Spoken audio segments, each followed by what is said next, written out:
এইভাবে একবার বানিয়ে ফেলো সয়াবিনের পকোড়া। ঘরে কিছু না থাকলেও ডালের সাথে এটা কিন্তু খেতে খুব ভালো লাগবে। সয়াবিনের পকোড়া বানানোর জন্য এখানে সয়াবিনটাকে প্রথমে ভিজিয়ে নিয়েছি গরম জলে, তারপরে ঠান্ডা করে এরকম মিক্সিতে একটু ঘুরিয়ে নিয়েছি। এই দেখো, পুরো একদম মিহি করবে না, এরকম ছাড়া ছাড়া যেন হয়, এরকমভাবে ব্লেন্ড করতে হবে। সয়াবিনটা নেওয়ার পর এর মধ্যে একটা এরকম মিডিয়াম সাইজের আলু আমি গ্রেট করে দেব। এটা কিন্তু কাঁচা আলু দিতে হবে। আলুটাকেও গ্রেট করে নিয়েছি। এর মধ্যে দিয়ে দিচ্ছি বাইন্ডিংসের জন্য একটা ডিম,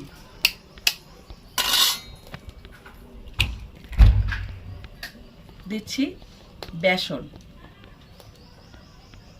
অল্প, কাঁচা লঙ্কা কুচি, রসুন কুচি, পেঁয়াজ কুচি খুব ফাইন করে চপ করা, স্বাদ অনুযায়ী লবণ, লঙ্কার গুঁড়ো,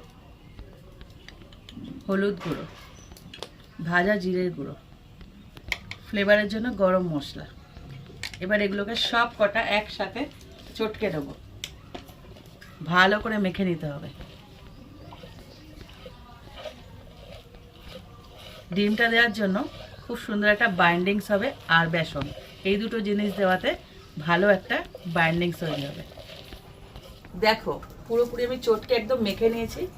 এবার তেলটাও গরম হয়ে গেছে।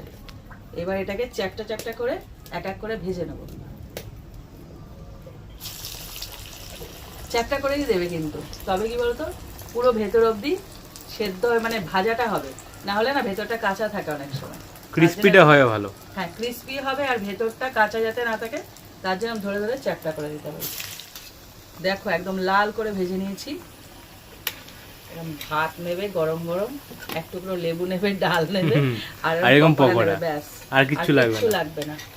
এই যে কি মুচমুচে হয়েছে দেখে বোঝা যাচ্ছে না? হ্যাঁ, একদম ক্রিস্পি হয়েছে, একদম ক্রিস্পি, আর খেতেও খুব ভালো। আর প্রোটিনের যদি কথা বলো তাহলে সয়াবিনের তো প্রোটিনের জানো সবাই, খাদান। আর যদি নিরামিষের দিন খেতে চাও পেঁয়াজটা ছাড়া করো, রসুনটা ছাড়া করো, ব্যাস। মানে এমনিই করা যাবে, ডিম পেঁয়াজ রসুন ছাড়াও করা যায়, আমি করি, খেতে খুব ভালো লাগে। নিরামিষের দিন যদি করো না, তখন পেঁয়াজ রসুন আর ডিমটা বাদ দিয়ে চিনে বাদাম আছে না, চিনে বাদামটাকে গুঁড়ো করে এর মধ্যে দিয়ে করতে পারো। আমিষ করতে হবে এমন কোনো কথা নেই, তবে আমিষ করলেও ভালো লাগবে।